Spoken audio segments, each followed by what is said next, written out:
निर्जीव और सजीव आहार। जिंदा अथवा जीवित वस्तु ही जीवन प्रदान कर सकती हैं, ऐसा प्रकृति का नियम है। हर एक भोज्य पदार्थ के विषय में भी यही नियम लागू होता है।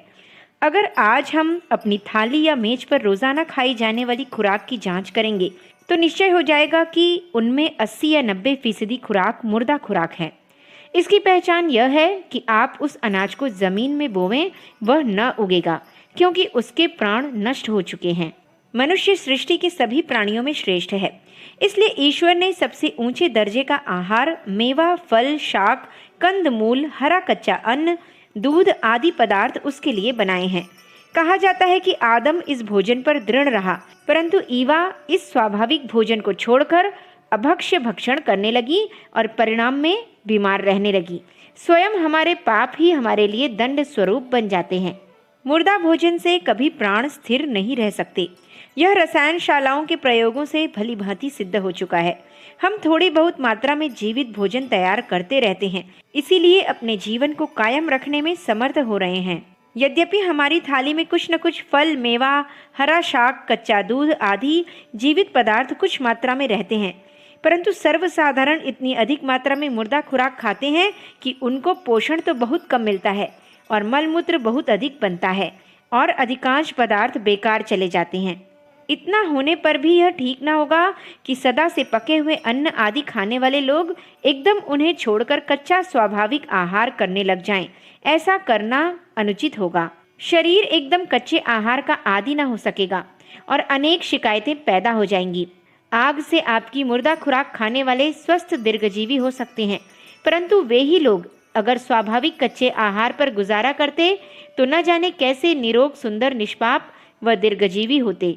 जिन रोगियों की जठराग्नि लगभग नष्ट होने वाली है, जैसा किसी तेज बीमारी के बाद होता है, या जो हालत पुराने रोगों के अंत में हुआ करती है, ऐसे समय हम लोग कच्चे भोज्य पदार्थों को स्वाभाविक रूप में नहीं खिलाते, बल्कि हम ऐसे समय फलों का रस अथवा हरे कच्चे शाक आदि का रस निकाल कर रोगियों को देते हैं और जब यह उन्हें पचने लगते हैं तब फल व शाक आदि खिलाते हैं।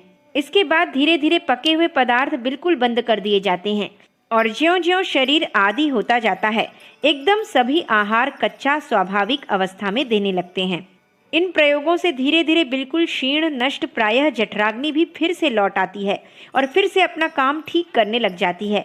यहाँ तक कि असाध्य मरणासन्न रोगी भी पुनः स्वास्थ्य लाभ प्राप्त कर लेते हैं और बहुत से तो बाद में जाकर बड़े ही तंदुरुस्त, हट्टे कट्टे बन जाते हैं।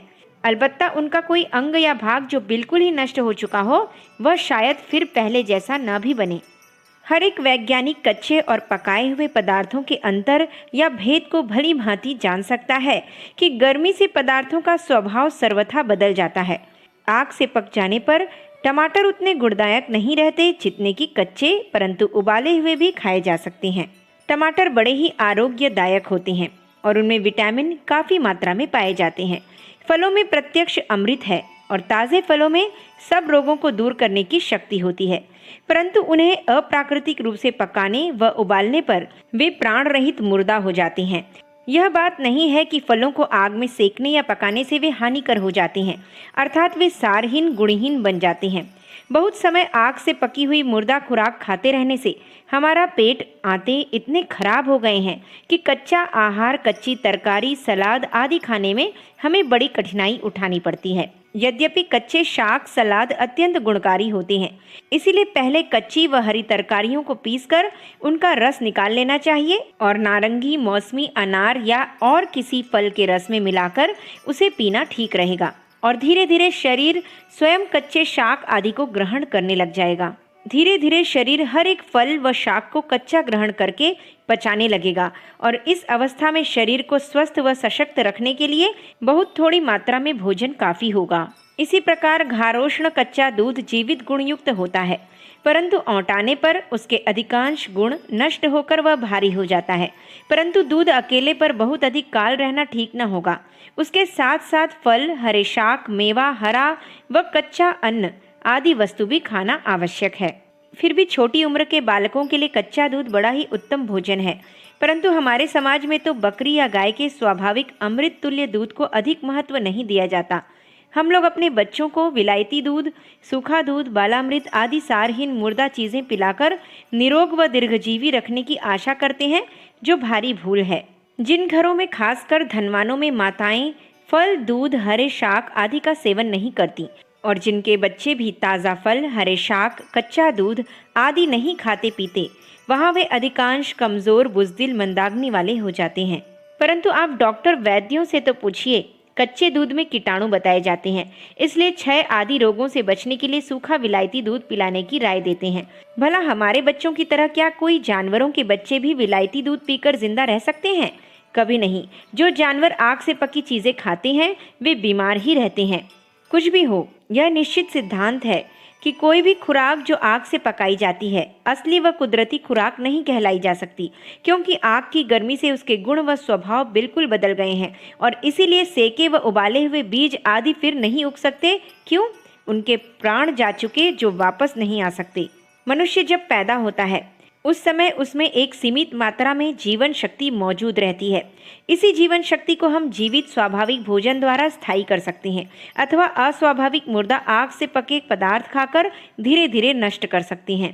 जरा सोचिए कि अगर हम मुर्दा खुराक खाते रहेंगे तो हमारी जीवन शक्ति उससे कायम ही कैसे रहेगी, और इसीलिए मुर्दा भोजन से हमारे शरीर क्षीण हो जाते हैं।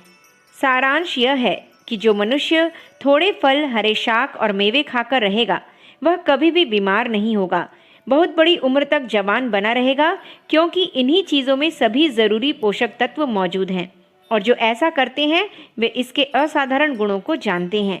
यह भी ध्यान रहे कि खाने की चीज़ों को एकदम निगलना बड़ा ही बुरा है। उन्हें खूब चबा चबा कर खाना ठीक है। बस ऐसी हालत में आरोग्य स्थायी रह सकता है। अखंड ज्योति, मई सन 1952, पृष्ठ संख्या 23-24। हमारे YouTube चैनल विचार क्रांति दूत अखंड ज्योति पत्रिका को सब्सक्राइब करें एवं अगली वीडियोस प्राप्त करने के लिए बेल आइकन दबाएं। धन्यवाद।